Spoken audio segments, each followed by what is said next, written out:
माननीय श्री कलराज मिश्रा जी, विधानसभा के अध्यक्ष डॉक्टर सीपी जोशी जी, उपस्थित सभी विधायकगण व पूर्व विधायकगण, अन्य जनप्रतिनिधिगण, देवियों और स्वजनों, सभी को नमस्कार। माणो, सम्मानो और बलिदान सुरज्ञ राजस्थान की धोरारी धत्तीरा निवासियों ना घनी शुभकामनाएं।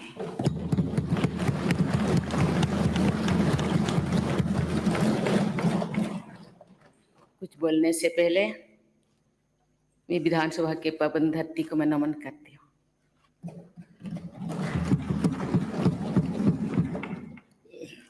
1952 में राजस्थान विधानसभा का गठन हुआ।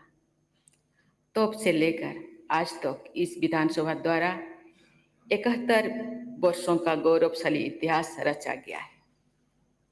इसके लिए मैं राज्य की प्रबुद्ध जनता को, राज्यपाल महोदय को, मुख्यमंत्री महोदय को तथा आप सभी विधायकों को हार्दिक बधाई देती हूँ।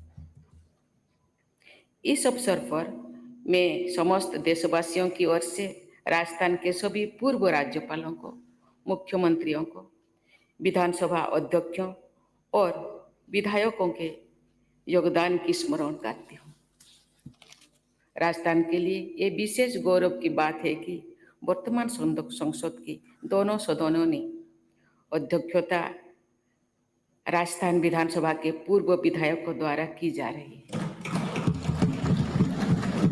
उपराष्ट्रपति के रूप में राज्यसभा के अध्यक्ष श्री जगदीप धनखड़ जी तथा लोकसभा के अध्यक्ष श्री ओम बिरला जी राजस्थान में विधानसभा सदस्य रह चुके हैं। संविधान सभा द्वारा प्रत्येक राज्य में विधायिका की स्थापना सुनिश्चित की गई है। इस प्रकार संविधान की धारा 168 द्वारा विधानसभाओं का गठन करने का प्रावधान लागू हुआ। जैसा कि इस सदन के सभी सदस्य जानते हैं, स्वाधीनता के बाद 1948 में मत्स्य यूनियन की स्थापना के साथ इस राज्य के स्वरूप का निर्माण कार्य शुरू हुआ, जो विभिन्न चरणों में होता हुआ 1956 में स्टेट रीऑर्गेनाइजेशन एक्ट के अनुसार राज्य के पुनर्गठन तथा अंत में अजमेर के राजस्थान से विलय के साथ संपन्न हुआ। राज्य के इस एकीकृत तथा व्यापक स्वरूपों के आधार पर विधानसभा का स्वरूप भी निर्धारित हुआ। यद्यपि पहली विधानसभा वर्ष 1952 में अस्तित्व में थी, सभी सामाजिक वर्गों तथा भौगोलिक क्षेत्रों के विधायकों की उपस्थिति के कारण ये विधानसभा राजस्थान के विविधता का सुंदर प्रतिबिंब प्रस्तुत करती है। क्षेत्रफल के दृष्टि से राजस्थान देश का सबसे बड़ा राज्य है। राजस्थान में जैसलमेर के मरुस्थल से लेकर सिरही के माउंट आबू, उदयपुर की झीलों तथा रणथंभौर के वनांचल में प्रकृति की इंद्रधनुषी छटा दिखाई देती है। ये विधानसभा भवन राजस्थान की पारंपरिक स्थापत्य कला का सुंदर आधुनिक उदाहरण है। जयपुर को यूनेस्को द्वारा वर्ल्ड हेरिटेज सिटी का दर्जा दिया गया है। विशेषज्ञों का कहना है कि जयपुर नगर की निर्माण योजना वैदिक स्थापत्य कला पर आधारित है, जिसमें अन्य शैलियों का भी सुंदर समावेश किया गया है। राजस्थान के शिल्पकार और कारीगर बेजोड़ निर्माण कार्य और हैंडीक्राफ्ट के लिए जाने जाते हैं। राष्ट्रपति भवन की गणना विश्व के सबसे प्रभावशाली भवनों में की जाती है। मैं आपके साथ ये साझा करना चाहती हूँ कि राष्ट्रपति भवन के निर्माण में लगे अधिकांश पत्थर राजस्थान से ही गए थे। राष्ट्रपति भवन के सुंदर निर्माण में राजस्थान के अनेक कारीगरों का परिश्रम और कौशल शामिल है। जयपुर कलम राष्ट्रपति भवन के प्रांगण की शोभा बढ़ाता है। इस तरह जयपुर कलम के माध्यम से राजस्थान की छवि राष्ट्रपति भवन में आने वाली प्रत्येक व्यक्तियों तथा वहाँ रहने वाले कार्य करने वाले सभी लोगों के मनोमस्तिष्क में बनी रहती है।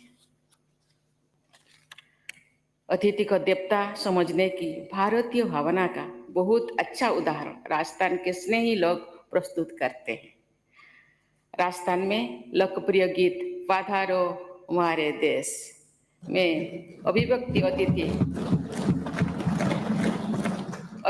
अतिथि सत्कार को भावना को यहाँ के लोगों ने अपने व्यवहार में भी ढाला है। राजस्थान के लोगों के मधुर व्यवहार और प्रकृति तथा कलाकृतियों के मनमोहक आकर्षण के कारण देश विदेश के लोग यहाँ बार बार आना चाहते हैं। देवियों और स्वजनों, राजस्थान के उद्यमी लोगों ने राज्य से और देश से बाहर जाकर वाणिज्य और व्यापार के विभिन्न क्षेत्रों में अपनी प्रभावशाली पहचान बनाए। इस प्रकार आप सभी विधायकगण एक समृद्ध परंपरा वाले राज्य में अत्यंत प्रभावशाली और परिश्रमी लोगों के जनप्रतिनिधि हैं। सभ्यता और संस्कृति के हर आयामों में राजस्थान की परंपरा बहुत मजबूती रही है। आज से लगभग 1500 वर्ष पहले राजस्थान के क्षेत्रों में ही संस्कृत के महाकवि माघ ने शिशुपाल बद्ध नामक श्रेष्ठ महाकाव्यों की रचना की थी। उनके काव्यों की तुलना महाकवि कालिदास के काव्यों से की जाती है। हिंदी का प्रथम कवि होने का गौरव राजस्थान के चंद बरहाई को जाता है। उनके द्वारा बरदाई के जाता है। उनके द्वारा लिखित पृथ्वीराज रासो को हिंदी भाषा का पहला काव्य माना जाता है। राजस्थान की मीराबाई ने भक्ति साहित्य को अमूल्य योगदान दिया है। महानता तथा लोकतांत्रिक भावनाओं पर आधारित राज्य व्यवस्था राजस्थान की भावभूमि में प्राचीन काल से ही विद्यमान रही है। महाभारत में आदिवासी समुदाय के ऐसे गणतंत्रों का उल्लेख मिलता है जो 5वीं शताब्दी तक अस्तित्व में रहे थे।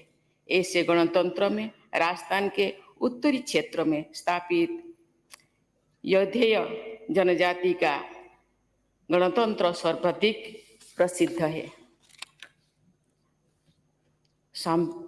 स्वाभिमान के लिए संग्राम करने की भावना राजस्थान की धरती के लोगों में कूट कूट कर भरी हुई है। यही भावना राजस्थान के गौरवशाली इतिहास का आधार रही है। यहाँ के बारे में वीरों ने योद्धाओं ने जिन राजाओं के नेतृत्व में धरती को अपने रक्त से लाल कर दिया, वे राजा भी अपने लोगों से अथाह प्रेम करते थे। पृथ्वीराज चौहान, राणा सांगा और राणा प्रताप, महाराजा राणा प्रताप जैसे वीरों और अनेक सेनानियों का शौर्य भारत की वीर गाथाओं के स्वर्णिम अध्याय है। चित्तौड़ का विजय स्तंभ राष्ट्रीय गौरव का एक जीवंत प्रतीक है। महाराणा प्रताप के साथ कंधे से कंधा मिलाकर युद्ध करने वाले बनवासी वीर योद्धा राणा पुंजा भील के अमर बलिदान की कहानी मेघवाड़ का बच्चा बच्चा जानता है। वीर बालक दूधा भील ने महाराणा प्रताप के आदर्शों का अनुसरण करते हुए अपने प्राण समर्पित कर दिया था। जनजाति समुदाय के लोगों को एकता के सूत्रों में बांधने के लिए मोतीलाल तेजवान ने एक ही आंदोलन चलाया था, जिसका उद्देश्य एकजुट होकर शोषण के खिलाफ संघर्ष करना था।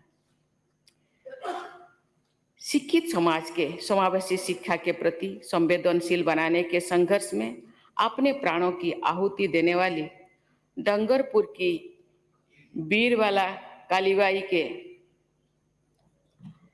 विषय में सभी देशवासियों की जानकारी होनी चाहिए। समाज सुधारक समाज सुधारक और महान स्वाधीनता सेनानी गोविंद गुरु जी के असंख्य देश प्रेमी अनुयायी मानगढ़ नरसंहार में वीर गति को प्राप्त हुआ। राजस्थान सहित देश के अनेक क्षेत्रों में गोविंद गुरु जी का प्रभाव था।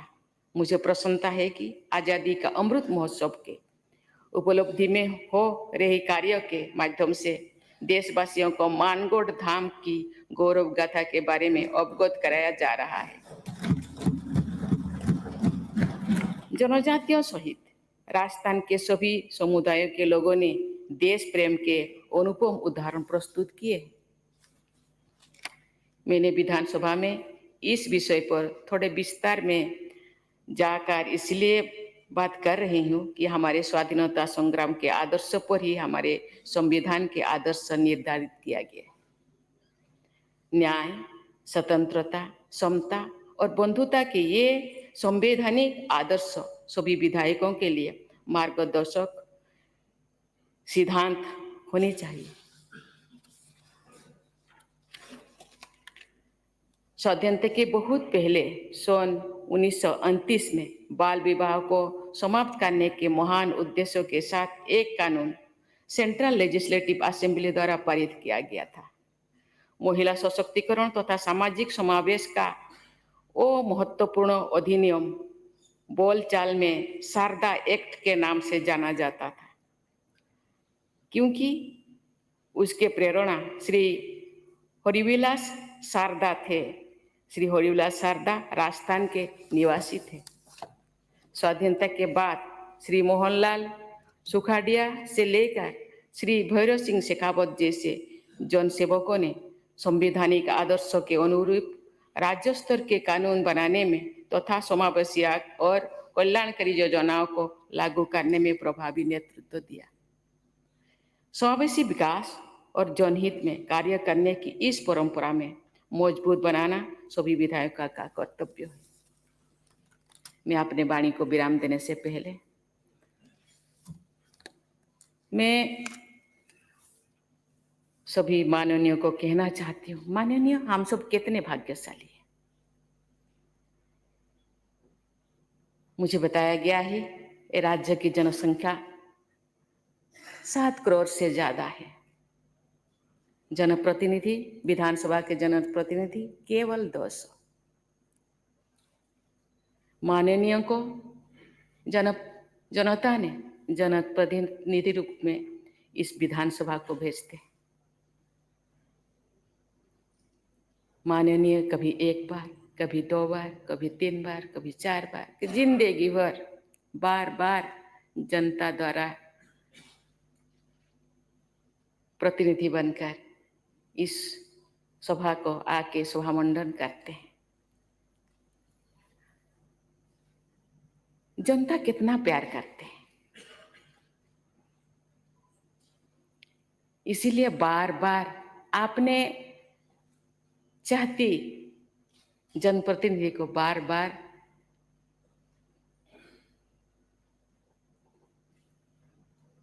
इस विधानसभा को चुन के भेजते हैं।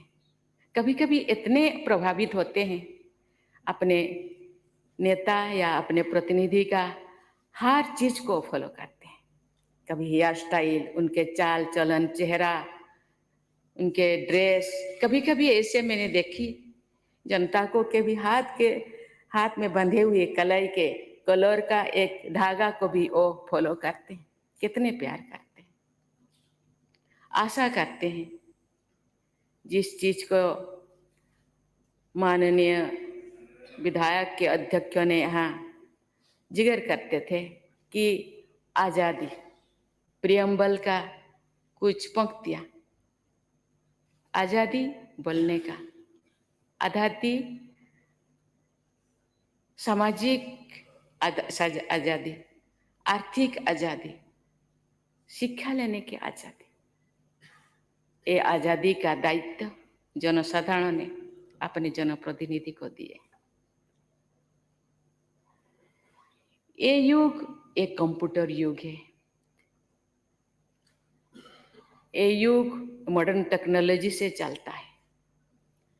एक युग था जो जनप्रतिनिधि विधानसभा में क्या बोलते हैं, कभी कभी अपने पेपरों में और देखते हैं, कभी कभी पेपर भी उनके तक पहुंचता नहीं था। लेकिन आज घर घर तक यहाँ क्या चल रहा है, मेरे जनप्रतिनिधि जनता के लिए, मेरे परिवार के लिए, मेरे समाज के लिए, मेरे देश के लिए, मेरे राज्य के लिए, महिलाओं के लिए, युवाओं के लिए क्या करते हैं और देखते हैं, समझते हैं। इसीलिए मैं सभी जनप्रतिनिधियों को गुजारिश करना चाहती हूँ, चाल चलन के साथ साथ आचार विचार को जनता की दिशा में, जनता के लिए, जनता के द्वारा क्यों हम आए हैं, इसलिए जनता के लिए सोचना चाहिए। और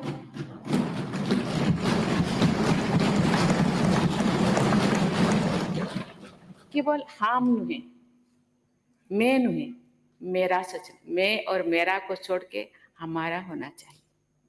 केवल मैं और मेरा सोचने से देश का या समाज का या राज्य का उन्नति शायद नहीं होगा। इसीलिए हमेशा जनप्रतिनिधि जनता के लिए, राज्य के लिए सोचना चाहिए। मैं और मेरा से ऊपर उठकर मेरा देश, मेरा जनता, मेरे लोग होना चाहिए। मुझे लगता है आप सब समझदार हैं। आप यहाँ इसीलिए बार बार जनता आपको चुनकर ला भेजे।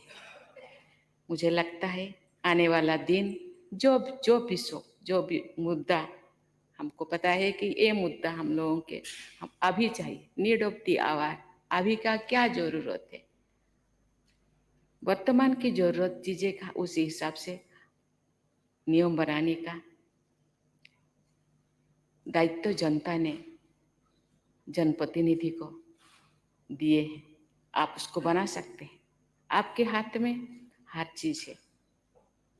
इसीलिए मैं चाहूंगी कि आगे चलकर ये XYZ ने नहीं किया, लेकिन अपने खुद को पूछना चाहिए, मैं क्या किया, हम क्या किए।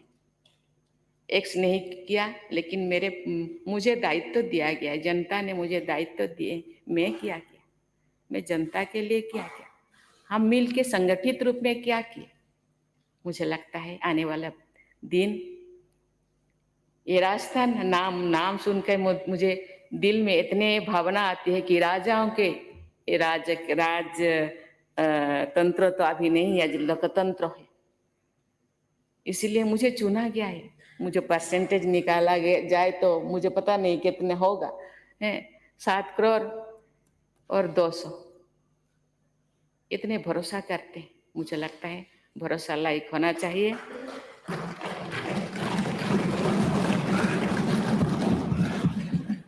मैं राजस्थान के समग्र विकास तथा राज्य के सभी निवासियों के स्वर्णिम भविष्य की मंगल कामना करती हूँ।